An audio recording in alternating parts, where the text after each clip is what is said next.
the Liberty Podcast with Clint Armitage. We are proclaiming liberty one show at a time, and the next one starts right now.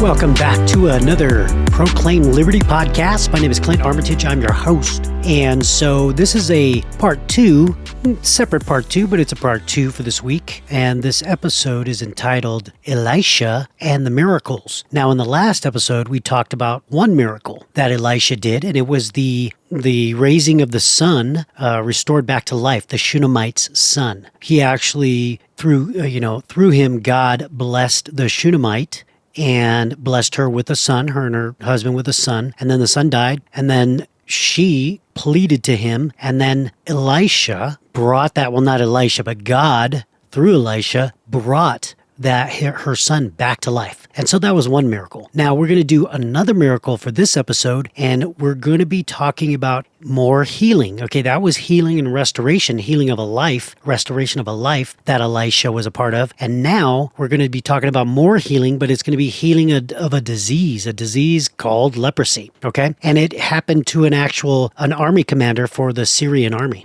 And his name is Naaman, Naaman. And so we're going to start in 2 Kings chapter 5, okay? Verse 1. 2 Kings chapter 5, verse 1. Let's do this. Now Naaman was a commander of the army of the king of Aram. He was a great man in the sight of his master and highly regarded because through him the Lord gave victory to Aram. He was a valiant soldier, but he had leprosy. Okay, that's a couple of verses in. I'm going to stop right there because if you notice, now we've got Naaman, commander of the army of the king of Aram. Well, Aram is like Syria and the Syrian army and all that. And what that is pagan. It is not, the God of the Israelites here. The king of Aram and all that, that's a pagan nation. But if you notice, it says right there that Naaman was a great man in the sight of his master, highly regarded because through him the Lord had given victory to Aram. So what is that kind of telling us? Well, it tells us that God works through non-believers. He can use non-believers the way he sees fit. And in this case, God gave Naaman the ability to be a great commander of the army, and a lot of victory came through him from the Lord. He didn't realize it, and just like in today's society, God can use non-believers to do things that God wants done, and also bless them as well. And they don't even realize it. They may not even acknowledge that God is doing any of this, that the hand of God is in their life at all. But not even realizing it, they still are used by God. And God can do whatever he wants. That's just part of his sovereignty. And so again, Naaman was a valiant soldier, but he had leprosy. So, and also another thing to note is Syria were the enemies of Israel. They did not get along. They don't even get along, nowadays. Syria is the enemy of Israel, but yet God is still blessing this guy who's from Aram, Syria, Naaman. And so the whole nation is blessed because of this guy Naaman. And you're going to see why. Because God is actually calling Naaman. And this is just one of the ways he's doing it. Naaman doesn't totally realize it, but obviously he's knowing some things. I mean, God is speaking to him somehow, seeds and planting seeds and all that. But then later on, you're going to see God is going to do more. And then Naaman's going to realize who God is. Verse 2. Now bands from Aram had gone out and had taken captive a young girl from Israel, and she served Naaman's wife. She said to her mistress, "If only my master would see the prophet who is in Samaria, he would cure him of his leprosy." And they're talking about Elisha. Naaman went to his master and told him what the girl from Israel had said. "By all means, go." The king of Aram replied, "I will send a letter to the king of Israel." So Naaman left, taking with him 10 talents of silver, 6,000 shekels of gold, and 10 sets of clothing. The letter that he took to the king of Israel read, "With this letter, I am sending my servant Naaman to you so that you may cure him of his leprosy." As soon as the king of Israel read the letter, he tore his robes and said, "Am I God? Can I kill and bring back to life? Why does this fellow send someone to me to be cured of his leprosy?" See how he was trying to pick a quarrel with me? Again, what you see is Naaman going to his master or his king and saying, "Hey, I want to go to Israel because I want to find this guy this prophet that's supposed to heal me in Samaria." And the king of Aram said, "Yeah, go for it, man." And so he wrote a letter, which is customary at that time, right? They have the signet rings and all that stuff to seal the letter, to basically let everybody know it's coming directly from a king or royalty. leprosy. And so Naaman takes this letter, goes to the king of Israel. He reads it and goes, wait a minute here. This guy, I know what he's trying to do. He's trying to pick a fight. And see, this is where they don't really get along. Israel and Syria, or Israel and Aram, do not get along. So by getting this letter, it's like you're intentionally trying to make me fail with this request so that you can basically say, oh, he refused to help. And then now there can be a war. And that's what is happening here. And that's what the king of Israel is thinking. Okay. He says at the last sentence there, see how he is trying to pick a quarrel with me. And then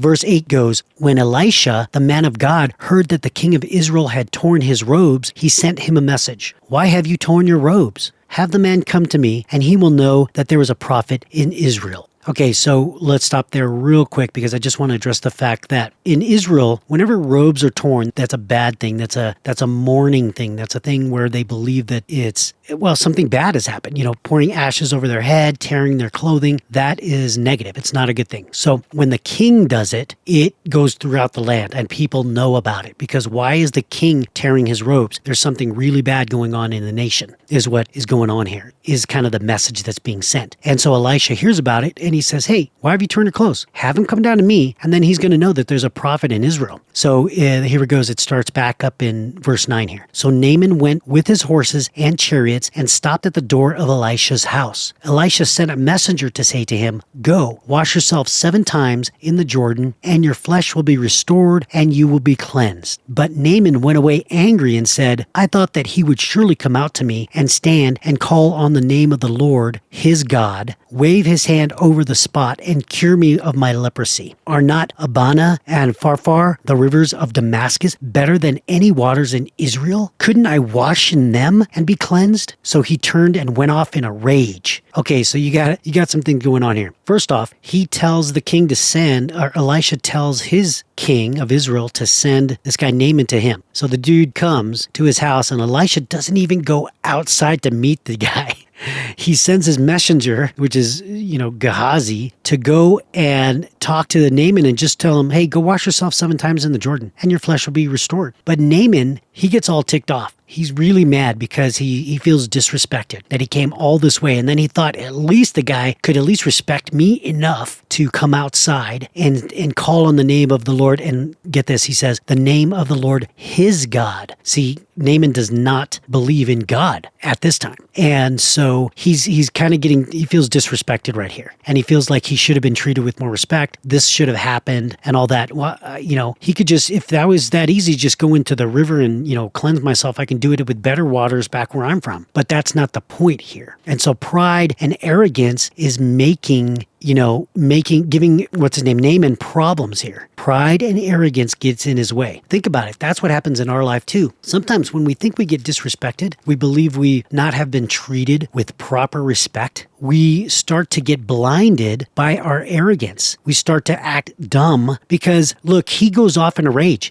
Basically, he's walking away from the miracle that could happen. All he has to do is follow instructions and he'd be cleansed. And instead, he's ticked off and he's going away in a rage. So he starts to leave, right? Verse 13, it says, Naaman's servants went to him and said, my father, if the prophet had told you to do some great thing, would you have not done it? How much more then when he tells you, wash and be cleansed? So he went down and dipped himself in the Jordan 7 times. There's that number 7 again. And as the man of God had told him, and his flesh was restored and became clean like that of a young boy. All right, so Naaman's going off in a rage. He's all ticked off because he doesn't feel like he's been respected enough and he could do it anywhere if that's all I had to do is jump in a river 7 times. But then his servants, who are actually wiser and they're not directly connected to this pride thing, right? They say to him, which is smart. They say to him, hey, if he would have told you to climb a mountain, jump off a cliff and rappel down this and that, you would have done it. But just because he says that you just have to go wash yourself in the river, why can't you do that? That seems to be even harder because the Jordan is a specific river. It's not like he's telling him to go to any river and do whatever. He's telling him to go to the specific river, Jordan, here in Israel, because that's where God does a lot of miracles, actually. You saw what we talked about in the last episode where I said Elijah and Elisha used the cloak, hit the water in the Jordan, and it separated. That also happened happened with Joshua. So a lot of miracles happen at the Jordan. God does a lot of miracles in this time at the Jordan. And so he couldn't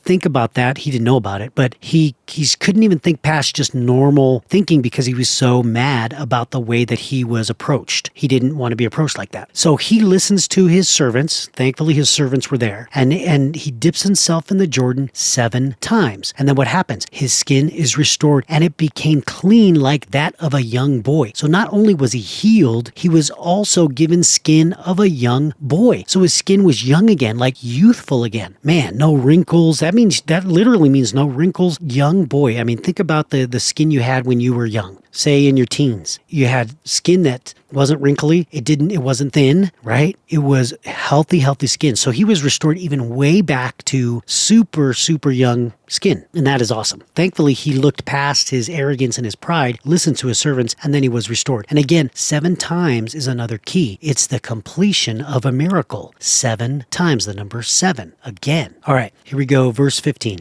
Then Naaman and all his attendants went back to the man of God. He stood before him and said, "Now I know that there is no God in all the world except in Israel. Please accept now a gift from your servant." The prophet answered, "As surely as the Lord lives, whom I serve, I will not accept a thing." And even though Naaman urged him, he refused. So Naaman gets cleansed, and then after this miracle happens, he immediately turns to God. He knows who the God of the world is. It's the God of Israel. And he says it right here. Now I know that there is no God in all the world except in Israel. He realized that this is only one true God. And I hope we all realize there's only one true God. The rest are pagan gods. So there's only one true God and only one way to get to God, and that's through the blood of Jesus Christ. You know, Jesus says he is the way, the truth, and life. He is the gate. And so right here, Naaman realizes that, and he accepts nothing else, which is awesome. Right after the miracle, he accepts Christ, or accepts God as the God of Israel, as the only God in this world. And then so he wants to give a gift to the prophet, to Elisha, because of the blessing that he got out of this. And the prophet, or Elisha, basically says, nope, as surely as the Lord lives, whom I serve, I will not accept a thing. And, Naaman even tried to urge him, and he still did not accept it. Because using God's gifts for money or to attain things, that is more on the selfish side, or that's for greed, or it's for materialism, that kind of thing, God may take away the powers that he's given Elisha here, okay? And again, like I talked about in the last episode about my grandfather, this is the kind of thing that came up, and that's one of the things my grandfather had told me. So when I get into talking about some of the things that my grandfather was involved in and the stuff I actually saw, I was there for these miracles. So when I get into that, I'll talk about it. But my grandfather, in terms of this, he did things, he blessed people, God blessed people through him, like miracles, and they would give him money. And he would refuse the money. And he would tell me, if I took this money, God would take away this spirit from me, or this power from me. And he goes, I can't take the money. So he would always return the money. People would give him thousands of dollars because he would help heal through God, or God through him. And so anyways, this is what happens here. So let's get back into it. And so Naaman refuses to accept the gifts. And then he says in verse 17, "If you will not," said Naaman, "please let me, your servant, be given as much earth as a pair of mules can carry. For your servant will never again make burnt offerings and sacrifices to any other god but the Lord." Awesome. It's awesome to see a complete conversion, and just opposite, right? Just a few verses prior, he says, I thought he was going to come out to me and call on the name of the Lord, his God. And then just a few verses later, he says that there is no other God in the world except the God of Israel. And then he says again now that he wants to take this dirt from Israel, bring it back, because he says, I will never again make burnt offerings and sacrifices to any other God but the Lord. That is an awesome turnaround. That is what's called repentance, a 180, a complete turn in the other direction. And he is not only serious, but he is committed immediately after that miracle. And that is awesome to see. Because remember, when Jesus was alive and he healed those 10 lepers, I believe, 9 of them did not even come back to thank him. Only 1 returned. So the commitment there to come back and acknowledge Jesus after the miracle, well, this is what Naaman's doing right here. He is saying, I acknowledge that God is the only God in this world, and I will not make any other burnt offerings and sacrifices to any other God but the Lord. Okay, verse 18. But may the Lord forgive your servant for this one thing. when my master enters the temple of Rimmon, which is it's a pagan god, to bow down, and he is leaning on my arm, and I bow there also. When I bow down in the temple of Rimmon,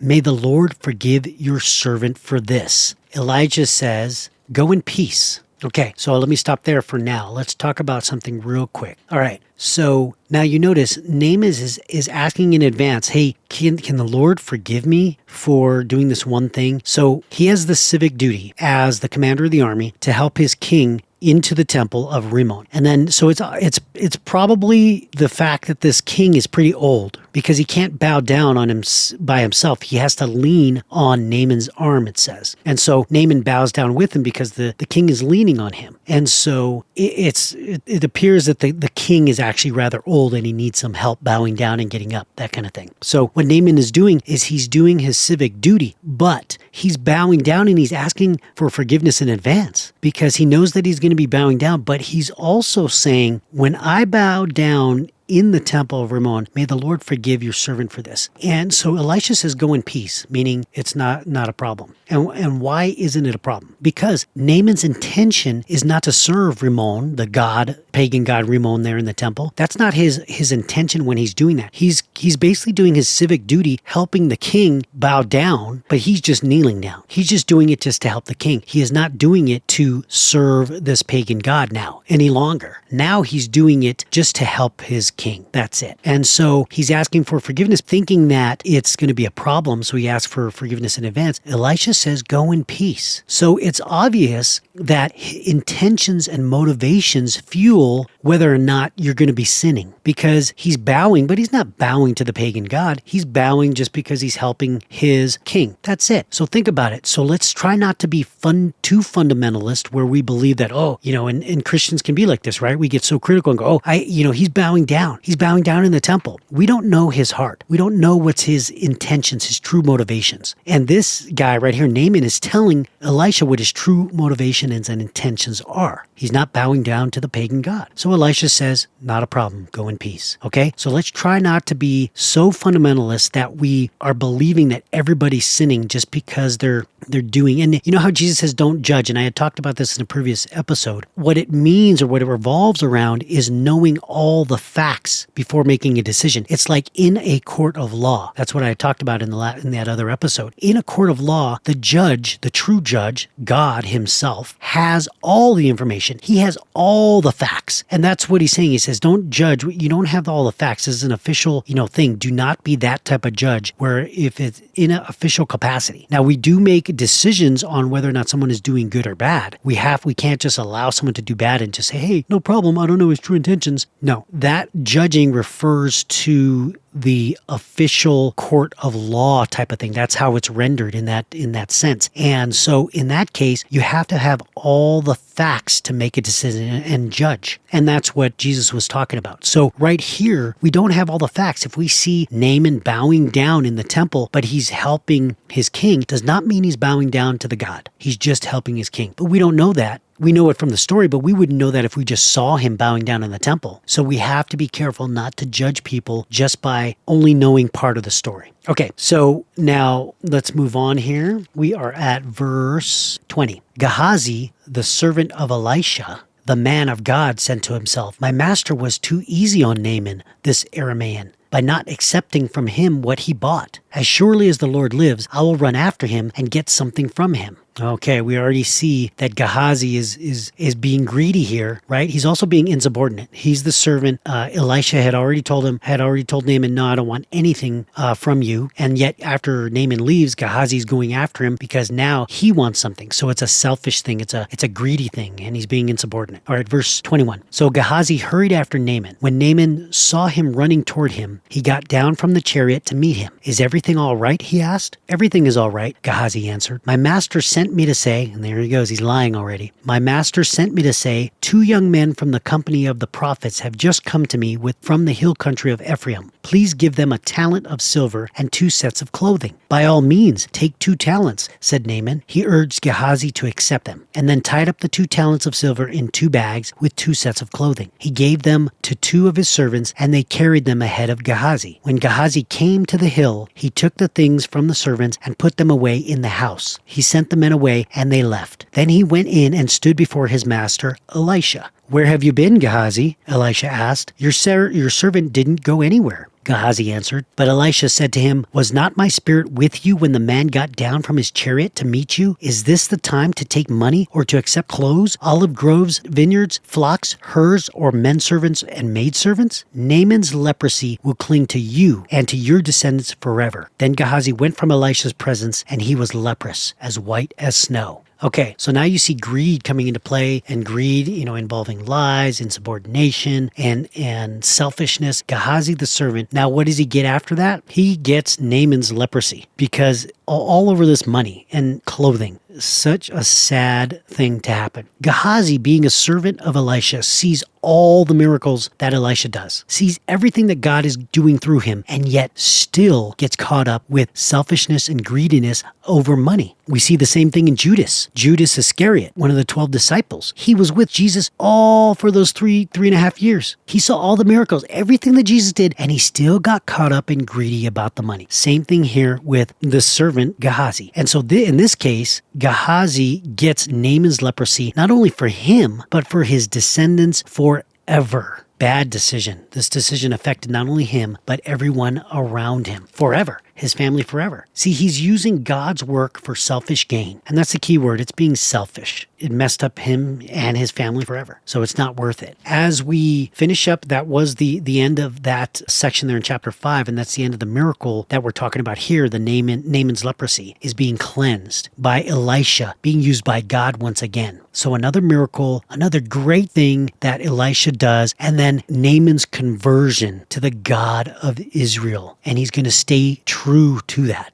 And then we also got out of here the fact that we have to be careful when we see something or hear something, whether it's gossip or we just see something and we try to make a whole, paint a whole picture when it may not be the truth, just like the whole truth. Just like Naaman said, he was only bowing down, please forgive him. He's not bowing down to the pagan god. He's just bowing down, doing his civic duty to help his king. Okay, so hopefully we got some cool stuff from that, but Elisha is doing awesome miracles. That's only 2. I mean, he has at least 12 more. I think he has like 14 of them or something that's in scripture. Anyways, thanks for coming by. This was another awesome podcast. I appreciate you listening and continue to dive in and lean in to what God is showing us. And again, this is miracles, Elisha and the miracles. All right, until next time, stay safe, stay motivated, and keep seeking liberty.